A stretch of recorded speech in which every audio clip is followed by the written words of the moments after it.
Mukunda jewellery హనుమకొండలోని అతిపెద్ద jewellery mart December 14న గొప్ప ప్రారంభం.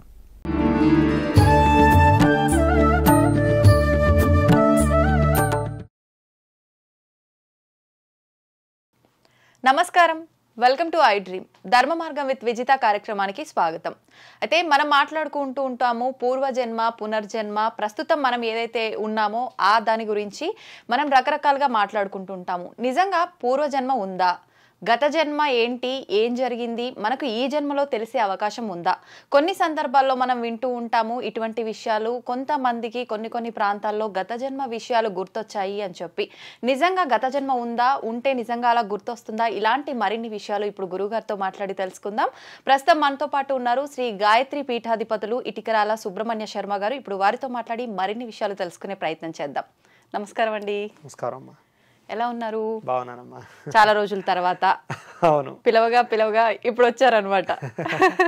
థ్యాంక్ యూ అండి, థ్యాంక్ యూ వెరీ మచ్. అయితే చాలా వరకు మనం మాట్లాడుకుంటూ ఉంటాము మాటల సందర్భాల్లో పూర్వజన్మ అనేది ఉందా, మళ్ళీ జన్మ అనేది ఉంటుందా, అసలు ఉంటే మళ్ళీ మనిషిగానే జన్మ తీసుకుంటామా, తీసుకుంటే ఈ జ్ఞాపకాలు గుర్తొచ్చే అవకాశం ఉంటుందా, ఇలాంటివి సందేహాలు చాలా మందిలో ఉంటాయండి. వాటి గురించి క్లియర్గా తెలియజేయండి. తప్పకుండానమ్మా. అసలు మన సిద్ధాంతమే కర్మ సిద్ధాంతం. కర్మ సిద్ధాంతం దేని మీద ఆధారపడింది? అసలు పూర్వజన్మ మీద. అసలు మనం పుణ్యం పాపం ఇవన్నీ ఎక్కడి నుంచి వచ్చాయి? మనం చేసే పనులను బట్టి. మనం చేసే పనులే. మనం ఏమంటాం, మన పెద్దవాళ్ళు ఏమంటారు, ఒరే పాపాలు చేయకురా, వచ్చి జన్మలో పంది కింద పుడతావు, కుక్క కింద పుడతావు అని బెదిరిస్తూ ఉంటారు మనల్ని. అవును, అలా అవుతుంది అంటారా? నిజంగా ఖచ్చితంగా అవుతుంది. ఎందుకు అవ్వదు? అది లేకపోతే అసలు హైందవ సంస్కృతి సాంప్రదాయాలు అనేవి దేని మీద నిలబడలేవు. పునర్జన్మ సిద్ధాంతాన్ని నమ్మకపోతే ఆ హైందవ మతం అన్నీ నమ్మే ప్రసక్తి, సనాతన ధర్మాన్ని నమ్మే ప్రసక్తే లేదు. సనాతన ధర్మం అంతా దేని మీద ఆధారపడిందంటే పునర్జన్మ సిద్ధాంతం మీదే నిలబడింది. కారణం ఏంటి? మనం పుణ్యం పాపం ఏదైనా సరే పాపం ఎందుకు చేయం? అసలు మనం చేస్తూనే ఉంటాం. మనకి ఇక్కడ శిక్ష పడుతుందని కాదు కదా.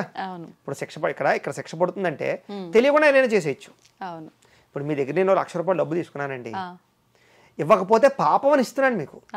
ఇవ్వకపోతే మీరు ఏం చేయగలరు అనుకుంటే ఇచ్చే అవకాశం లేదు. అంటే ఈ రోజులు అలా తయారవుతున్నారు. కానీ మన పూర్వం ఎవరికైనా డబ్బులు తీసుకుని ఇవ్వకపోతే వాడికి రుణం ఉండిపోతాను రా, ఇవ్వకపోతే రుణం ఉండిపోతాను రా, లేకపోతే వాడింట్లోనే కుక్క కింద పుడతాను రా, వాళ్ళ ఇంట్లో ఆవు కింద పుట్టి వాడికి సేవ చేయాలరా అని భయపడి అప్పు తీర్చేసేవారు.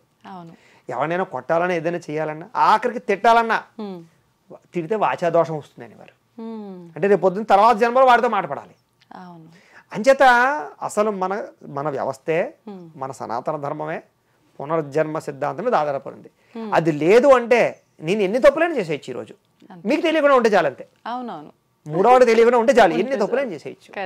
మనం ఎందుకు ఇవన్నీ చేయకుండా ఉంటున్నామంటే ఎవడో ఒకడు ఉన్నాడు, వాడు చూస్తున్నాడు, వాడు రాస్తాడు. దానివల్ల మన నెక్స్ట్ జన్మ బాగుండదు, ఇంకా దిగిపోతాం. ఎక్కడ దిగిపోతాం? ఎక్కడి నుంచి వచ్చాం అసలు దిగిపోవడానికి? ఇది ఫస్ట్ లాజిక్ మనకి. అయితే మన ఋషులు ఏం చెప్పారు?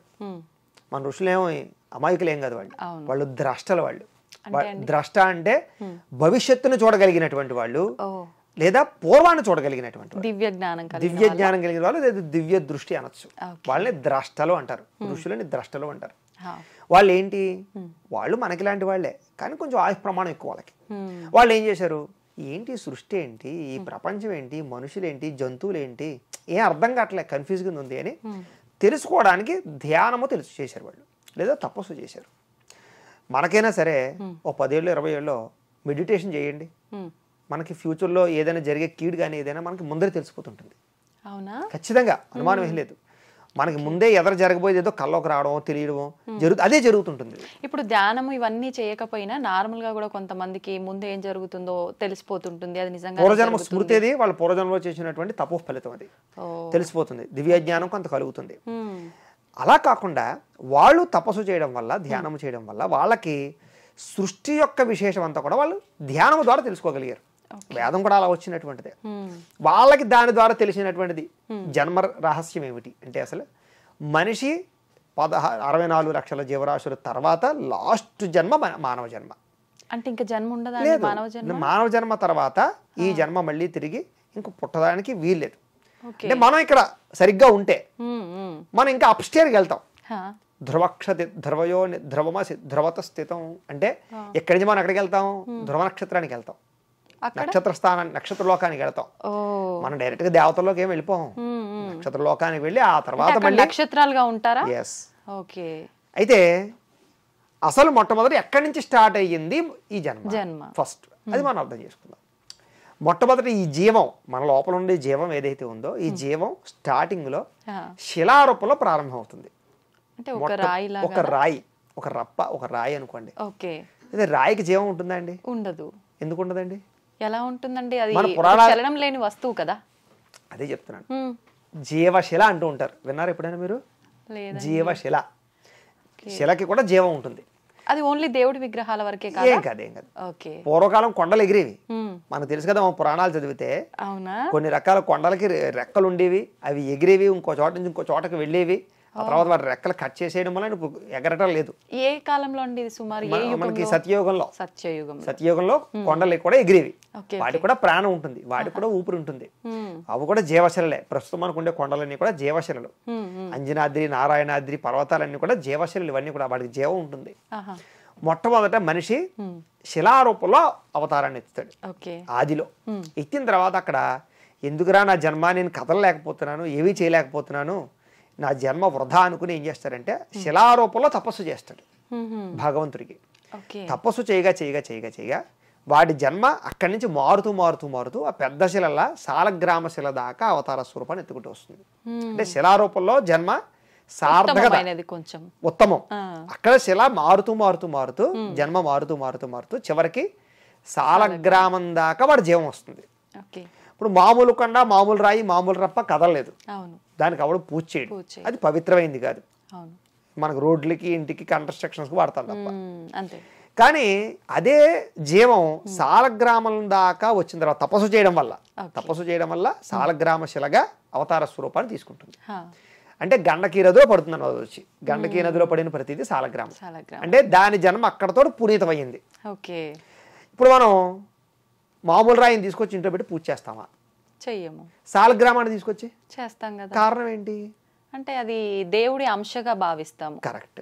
దానికి ఆ స్థితి రావడానికి గల కారణం ఏమిటి? అది ఆ జన్మలో తపస్సు చేయడం వల్ల అది శిలలలోకెల్లా ఉత్తమమైన జన్మగా అవతార స్వరూపాన్ని తీసుకుంది. అది సాలగ్రామంగా తయారైంది, గండకీ నదిలో ఉద్భవించబడింది. దాన్ని చివరికి మనం ఏం చేస్తాం? ఇంట్లో తెచ్చుకుని పూజ చేసుకుంటాం. అక్కడతోటి శిలా జన్మలో పరిపక్వత చెందింది ఆ జీవి, అయిపోయింది. ఇంకా శిల జన్మ అంటే అసలు కదలలేని స్థితి నుంచి ఓ నదిలో కొంచెం కదలగలిగే స్థితి దాకా జీవి వచ్చేది. ఇప్పుడు సుమారుగా మనిషి అంటే ఒక 100-120 సంవత్సరాలు, మరి అలా రాయి కోట్ల సంవత్సరాలు దాటితే గానీ మనం మానవ జన్మ ఎత్తలేదు. కోట్ల సంవత్సరాలు అంటే ఒక మానవ జన్మ ఉన్నప్పుడు కొన్ని ఇయర్స్ కాల పరిమితి, అలా శిలాజన్మకి కొన్ని వేల సంవత్సరాలు, లక్షల సంవత్సరాలు కూడా చెప్పుకోవచ్చు. అందునే చెప్తున్నాను, మానవ జన్మ రావడం అనేది ఈజీ కాదు. కోట్ల సంవత్సరాలు దాటి వచ్చాం మనం ఇక్కడికి. ఆ లాజిక్ అర్థం చేసుకుంటే దీన్ని టైం వేస్ట్ చేసుకోం మనం. నిజంగా అండి, అర్థమైందా? అయిపోయింది. కొంచెం కదిలే స్థితికి వచ్చాడు, శిలలో ఉత్తమమైన జన్మ ఎత్తేసాడు, అది ఎండ్ అయిపోయింది. అక్కడి నుంచి సాలగ్రామంగా తపస్సు చేసి మన చేత పూజలు అందుకుని పవిత్రమైన తర్వాత దైవస్వరూపంగా మారిపోయింది శిల. అక్కడి నుంచి కొంచెం కదిలేటటువంటి జన్మకి మారుతాడు, అదే వృక్ష జన్మ. అక్కడికి అవతార స్వరూపం తీసుకుంటుంది ఆత్మ. అక్కడ కలుపు మొక్కలు గాను, పిచ్చి మొక్కలు గాను, పనికిరాని మొక్కలుగా అవతారం ఎత్తి, పనికొచ్చే మొక్కలుగా ఎత్తి, అలా జన్మరాహిత్యం పొంది పొంది పొంది చివరికి అశ్వత్థ వృక్షంగా అవతార స్వరూపాన్ని తీసుకుంటుంది జన్మ. అశ్వత్థ వృక్షం అంటే మనకు తెలుసు కదా, వేప చెట్టు అది అయిన తర్వాత రావి చెట్టు. రావి చెట్టు మనకి శిలలో ఏమైనా కదలగలిగిందా? మన జీవం కదలిక లేదు, చలనం లేదు. మీరు శిలకి ప్రాణం ఉందా అంటే అబ్బే ఎక్కడ ఉంటుంది అన్నారు మీరు. లేదు, మనం ఎందుకంటే చూడలేక కనీసం మనకి అర్థం అవటం లేదు. ఎక్కడో కొన్ని రకాల జీవశిలలో పెరుగుతూ ఉంటాయి, చూస్తూ ఉంటాం. ఇప్పుడు మీకు సింపుల్ ఎగ్జాంపుల్, మాకు దగ్గరలోనే బెక్కవోలు గ్రామం ఉంది. లక్ష్మీ గణపతి చరిత్ర అందరికీ తెలిసే ఉంటుంది. నాకు తెలిసే నా చిన్నప్పుడు ఇంత ఉండేవాడు గణపతి. ఇప్పుడు ఎంత అయిపోయి ఇలా ఇదివరకు ఇలా స్ట్రైట్ గా ఉండేవాడు, ఎలా తిరిగిపోతున్నా పొట్ట పెరిగిపోతుంది. పూర్వం కవచం పెడితే అది సరిపోయేది, ఇప్పుడు కవచం సరిపోవటం లేదు. శిలకి జీవం ఉంది, శిల పెరుగుతుంది అనడానికి ప్రత్యక్ష సాక్ష్యం మా బెక్కవోలు గణపతి. అంతెందుకు, మీరు పూర్వం కవచం ఉన్నప్పుడు మేము అభిషేకాలు అవి చేసేటప్పుడు కూర్చొని చూస్తే మెల్ల రుద్రాక్షమాలు ఉండేది. తీక్షణంగా చూస్తే స్వామి ఊపిరి తీసుకున్నట్టు కూడా తెలిసేది. ఉచ్ఛ్వాస నిశ్వాసం కూడా రుద్రాక్షలు కదిలేది. సో జీవక జీవం ఉంటుంది, శిలకి జీవం ఉంటుంది. సరే కదలలేదు, కొంచెం కూడా లైట్గా కదులుతుంది కానీ మనకు తెలియదు. అక్కడి నుంచి కొంచెం కదిలే స్థితికి వస్తాడు జీవుడు. అందులో వృక్ష జన్మ ఎత్తుతాడు, అందులో చెట్ట జీవర జన్మ. మిగతా పూజలు మిగతా మొక్కలకు మనం పూజ చేస్తామా? లేదు. కానీ రావి చెట్టుకు మాత్రమే చేస్తాం. మూలతో బ్రహ్మరూపాయ, మధ్యతో విష్ణు రూపిణి, అగ్రత శివరూపాయ, వృక్షరాజాయ నమో నమః అని నమస్కారం చేసి పూజలు చేస్తాం, ప్రదక్షిణాలు చేస్తాం. రెండోది, మిగతా మొక్కలన్నింటిలోకెల్లా రావి మొక్క ఉండే గొప్పతనం ఏంటంటే ఆక్సిజన్ తీసుకుని ఆక్సిజన్ మాత్రమే రిలీజ్ చేసేటటువంటి చెట్టు కాబట్టి ప్యూర్ ఆక్సిజన్. అంటే మొక్క జన్మలో, వృక్ష జన్మలో ఉత్తమమైన జన్మగా అవతార స్వరూపాన్ని జీవుడు ఎత్తేసాడు. కదలలేని స్థితి నుంచి కొంచెం కదిలే స్థితికి వచ్చాడు. మొక్కకి జీవం ఉందంటే నమ్ముతావా? నమ్ముతాం. కారణం ఏంటి? మనకి సైంటిస్టులు స్పందన ఉంటుంది, దానికి ఫీలింగ్స్ ఉంటాయి అని మన సైంటిస్టులు కనిపెట్టారు కాబట్టి నమ్ముతాం కదా. అంచేత అక్కడ అసలు మొత్తం ఆక్సిజన్ తీసుకుని ఆక్సిజన్ ఇచ్చే స్వచ్ఛమైనటువంటి జన్మగా మన చేత పూజను అందుకుంటూ దైవ స్వరూపంగా ఆ జీవి తపస్సు చేయడం వల్ల అక్కడ మారతాడు. అంటే ఇక్కడ 2 జన్మలు మారిపోయాయి. ఇంకా కొంచెం కదలిక నుంచి ఇంకా బాగా కదిలేటటువంటి స్థాయిలో వెళ్తాడు జీవి. ఎలాగా? జంతువుగానా? ఎస్. మొట్టమొదట కీటకాలు గాను, పురుగులు గాను, కుట్రగాను, నల్లుల్లాను, బల్లుల్లాను ఇలా అవతారం ఎత్తి చేదరించుకునే వాటిలో అవతారం ఎత్తి ఈ జన్మ వృధా అని కుక్కలాగా, పందిలాగా, నక్కలాగా అవతారం ఎత్తి వాటిలో ఉత్తమమైనటువంటి జన్మ ఏది? మనం పూజించేటటువంటిది. మీకు తెలిపోయింది, అర్థమైపోయింది. సో అక్కడ ప్రకృతికి అంతటికి కూడా ఇందులోంచి ఆవు నుంచి వచ్చే ఏది వ్యర్థం లేదు. అవునా కదా? అవునండి. వ్యర్థం అనేది ఏదీ లేదు. దాని పేడ దగ్గర నుంచి గోవు మూత్రం దగ్గర నుంచి ప్రతిదీ ఉపయోగమే. అలాంటి స్థితికి మిగతా వాటిలో అన్ని ప్రయోజనాలు ఉన్నాయా? ఏదో ఒక హాని ఉంటుంది. కానీ గోవు దగ్గరికి వచ్చేసరికి సర్వం శరీరం అంతా కూడా ఆయుర్వేదమే. అలాంటి స్థితికి వృక్ష జన్మలోకి వచ్చి అక్కడ పూజలు అందుకుంటాడు. మళ్ళీ ఇక్కడ గుర్తుపెట్టుకోండి, ప్రతి జన్మలోనే చివరి జన్మలో పూజలు అందుకునే జన్మ. శిలలో సాలగ్రామ పూజ అందుకుంది, వృక్ష జన్మలో రావి చెట్టు పూజలు అందుకుంది, కీటకాల్లోనూ పశుపక్షియాదుల్లోనూ గోవు పూజను అందుకుంది. గుర్తుపెట్టుకోండి, ఆ జన్మ వచ్చి ఇంకా అక్కడతో పరిపక్వత అయిపోయింది ఆ జన్మ. అక్కడికి రావడానికి కొన్ని కోట్ల సంవత్సరాలు పడుతుంది. ఆ తర్వాత 4 కాళ్ళతో నడిచే పరిస్థితి దగ్గర నుంచి వెన్నుపావు నిటారుగా ఉండేటటువంటి జన్మలోకి మనం జంతువుతో సమానమైనా కూడా నిటారుగా ఉండేటటువంటి జంతువు మనం కాబట్టి ఈ జన్మలోకి వస్తాడు జీవుడు. అంటే అప్పటిదాకా బుద్ధి ఉండదు, జ్ఞానం ఉండదు. మిగతా పశుపక్షాలకు బుద్ధి ఏమిటి? అవి ఇలా చేయాలి వాటి ఇష్టం. అలా వదిలేస్తే ఆవు ఎక్కడికైనా పోతుంది, గేదె ఎక్కడికైనా పోతుంది. ఎక్కడ ఉండాలి, ఎలా ఉండాలి, ఎక్కడ పేడ వేయకూడదని వాడికి తెలియదు. ఈ జపం చేయాలి, పూజ చేయాలి వాడికి తెలియదు. ఆ స్థితి నుంచి జ్ఞానము కలిగేటటువంటి జీవుడిగా అవతారాన్ని ఎత్తుతాడు. అంటే మనిషి జన్మ, మానవ జన్మ ఎత్తుతాడు. ఇప్పుడు మనుషుల్లో కూడా ఒక్కొక్క ప్రాంతాన్ని బట్టి ఒక్కొక్క రకంగా బ్రతుకుతూ ఉంటారు కదా జీవన విధానం. అలా మారిన తర్వాత అదే చెప్పబోతున్నాను. ఇక్కడ కూడా కీటకాలు, పశుపక్షాలు ఎలాగో అలాగే భోగభూమి, కర్మభూమి. గుర్తుపెట్టుకోండి, భోగభూమి, కర్మభూమి. మనది కర్మభూమి, భారతదేశం. అదృష్టం. మొట్టమొదటి మనం కూడా భారతదేశంలో పుట్టేయం. ఈ భోగభూముల్లో పుడతాం ముందర మనం. అంటే అమెరికాలోనో లేకపోతే కేరళలోనో ఇంకో చోట ఏ పూజా పురస్కారాలు లేనటువంటి ప్రాంతాల్లో పుడతాం. పుట్టి అక్కడ పుట్టిన వాళ్ళందరూ మళ్ళీ తర్వాత జన్మకు వచ్చేస్తారని కాదు. అక్కడ దేవుడు పూజ అయిపోయినా పర్వాలేదు. పరోపకారం ఇదం శరీరం, మానవ సేవ మాధవ సేవ. ఇతరులకి హాని కలిగించకుండా ఎవడైతే ఉంటాడో, ఉపయోగపడతాడో, నేచర్కి ఉపయోగపడతాడో అలాంటి వాడు అదృష్టం కొలది ఇలాంటి కర్మ సిద్ధాంతం కలిగినటువంటి భారతదేశంలో పడతాడు కొన్ని జన్మల తర్వాత. ఎక్కడో పుట్టిన వెంటనే ఉద్ధరించబడిపోతారంటే కాదు. ఎక్కడ కూడా ముందర మనకి చాతుర్వర్ణాలు ఉన్నాయి. బ్రాహ్మణ, క్షత్రియ, వైశ్య, శూద్రాదులు అని. శూద్ర జన్మగా మొట్టమొదట ఈ జన్మలోకి ట్రాన్స్ఫర్ అవుతుంది మన జీవం. అక్కడ మంత్రాలు, పూజలు, హోమాలు చేసే అధికారం ఉండదు. అక్కడ ఏం చేస్తాడు? పూజ చేయడానికి, గుడి కట్టడానికి కారణం అవుతాడు ఒక సేవకుడిగా. అంటే కార్మికులు అనుకోండి, తాపి మేస్త్రులు అనుకోండి, వడ్రంగ మేస్త్రులు అనుకోండి, ఇంకోటి ఏదో అనుకోండి, కారణం అవుతాడు. లేకపోతే పూలు కోసి పూలు కట్టేవాడు అవుతాడు. ఏదో రకమైన ఆధ్యాత్మికంగానో, దేవుడికో, పూజకో, ఒక సత్కార్యక్రమం, యజ్ఞం చేయడానికో, యాగం చేయడానికో, పర్ణశాల కట్టిన వాటిగానో ఏదో ఒక మంచి కార్యక్రమాలు చేయడానికి సహాయకుడిగా ఉంటాడు. ఆ కారణం చేత ఆ జన్మ సార్థకత పూజాధికారం లేని స్థితి నుంచి, మంత్రాధికారం, అనుష్ఠానాధికారం లేని స్థితి నుంచి వైశ్య జన్మకు వస్తాడు. వైశ్య జన్మలో ఏమిటి, వాడికి మంత్రాన్ని ఉపాసించే అధికారం వస్తుంది. అక్కడికి గాయత్రి మంత్రాన్ని తపస్సు చేయొచ్చు, కానీ ఇతరులకు బోధించే అవకాశం ఉండదు. మంత్రాన్ని ఉపాసన చేయొచ్చు, పూజ చేయొచ్చు, పునస్కారాలు చేయొచ్చు, రకరకాల కార్యక్రమాలు చేయొచ్చు, దానధర్మాది కార్యక్రమాలు చేయడం. అక్కడతోటి వాడి జన్మ సార్థకతై క్షత్రియ జన్మలోకి వస్తాడు. క్షత్రియ జన్మలో యజ్ఞాలు, యాగాలు, హోమాలు, రకరకాలు రాజుల కింద వాళ్ళకి వేదాన్ని అభ్యసించే అధికారం వచ్చేస్తుంది. అక్కడికి వేదాన్ని అభ్యసించడం వల్ల మళ్ళీ వేదాన్ని బోధించే అధికారం ఉండదు. మళ్ళీ క్షత్రియులకి ఉపాసించే అధికారం ఉంటుంది. వాళ్ళకి నేర్చుకుని తపస్సు చేసి గాయత్రి ఉపాసన చేసే అధికారం వస్తుంది వాళ్ళకి. అది చేయడం వల్ల అక్కడ జన్మ సార్థకత బ్రాహ్మణ జన్మ ఎత్తుతాడు. బ్రాహ్మణ జన్మ చిట్టజవర జన్మ అవ్వాలి అసలు. అంచేత ఈ బ్రాహ్మణ జన్మ వచ్చిన తర్వాత మిగతా వైశ్యులకు వ్యాపకాలు ఉంటాయి, పూజలు కాకుండా. క్షత్రులకు వ్యాపకాలు ఉంటాయి, ప్రజాసేవ చేయడం, రకరకాలు. కానీ బ్రాహ్మణుడికి వ్యాపకం ఏంటి?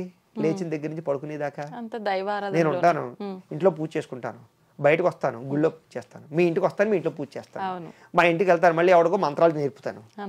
నా పని ఏంటి? పొద్దు నుంచి పడుకునేదాకా అంతే. ఎవరికో ఒకటి ఏదో ఒకటి బోధించడము, దైవారాధన, దైవానికి సంబంధించిన పూజలు, అంతే అంతే. ఆధ్యాత్మిక కార్యక్రమాలు చేయడం, ఉపన్యాసాలు చెప్పడం, మంచి కార్యక్రమాలు చేయడం అని చెప్పడం. అంటే లేచిన దగ్గర నుంచి పడుకునేదాకా నాకు ఇంకొక యావగేషనే లేదు.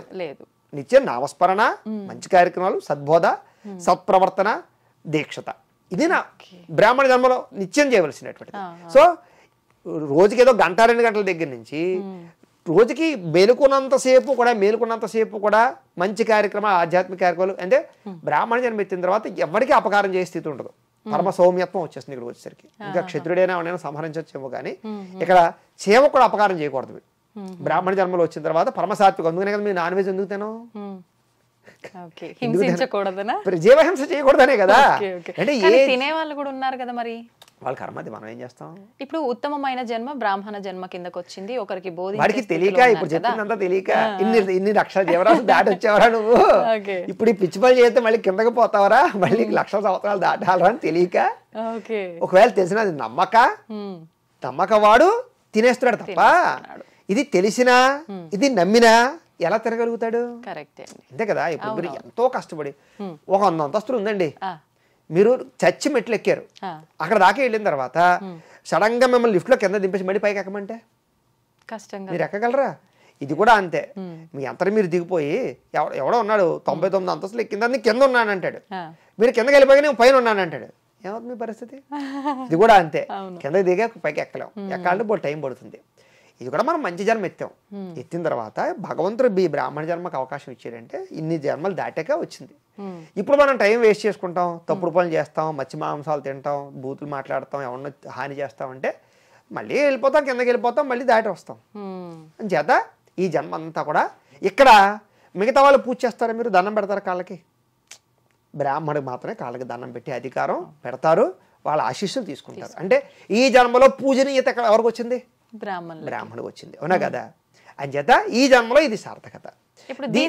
అదే దీని తర్వాత ఇప్పుడు మీరు పూర్వం సినిమాలో పాట ఉండేది, చుక్కల్లో ఎక్కినాడు చక్కనోడు, రాజశేఖర్ మీద పోయినప్పుడు అదే పాట, అవునా కదా. చుక్కల్లోకి ఎక్కినాడు చక్కనోడు అంటే అర్థం ఏంటి? ఈ చక్కనోడు అంటే ఇక్కడ చక్కని పనులు చేసిన వాడు చుక్కల్లోకి వెళ్ళాడు అంటే నక్షత్ర లోకానికి వెళ్ళాడు. ధ్రువమస్థితో అని మనకి వేద మంత్రాల్లో ఉంటుంది అనమాట. అంటే నక్షత్ర మండలంలో వెళ్ళిపోతాం మనం. అందులో చూడండి, మనకి పెళ్ళి అయిన తర్వాత భార్యాభర్త ఇద్దరిని బయటికి రమ్మని పైనుండే నక్షత్రాలు చూపించి అరుంధతీదేవిని చూపించి అర్ఘ్యమంటాం. కశ్యపోత్ర భరద్వాజ విశ్వామిత్రోదహోత మహావశిష్ఠోజామతగ్నిశ్చ సప్తైతే అర్షయిస్తుద అరుంధతి మహాదేవి వశిష్ఠ ప్రియభామిని దంపత్యోరక్షణార్థాయ ఇదమర్ఘ్యం దదామ్యహో అని అక్కడ ఉండేటటువంటి అరుంధతి దేవికి వాళ్ళకి కూడా అర్ఘ్యాలు ఇస్తాం. కారణం ఏంటి? ఋషులు అక్కడికి వెళ్ళారు, అక్కడ ఉన్నారు. ఇక్కడ తపస్సు చేసినటువంటి ఋషులు ఈ తపస్సు చేసిన కారణం చేత ఇక్కడ ఉద్ధరించబడి వాళ్ళు ధ్రువమండలంలోకి వెళ్ళారయ్యా, అక్కడ స్థిరంగా ఉన్నారు. వాళ్ళ ఆశీస్సులు తీసుకోవడం వల్ల మన దంపతులు హాయిగా ఉంటారు, ఆనందంగా ఉంటారు అని. అలాగే వాళ్ళని చూసి మనం కూడా దంపతులు అన్యోన్యంగా ఉండాలి అని, ధర్మంగా ఉండాలి అని వాళ్ళని చూపిస్తాం. అంటే అర్థం ఏంటి?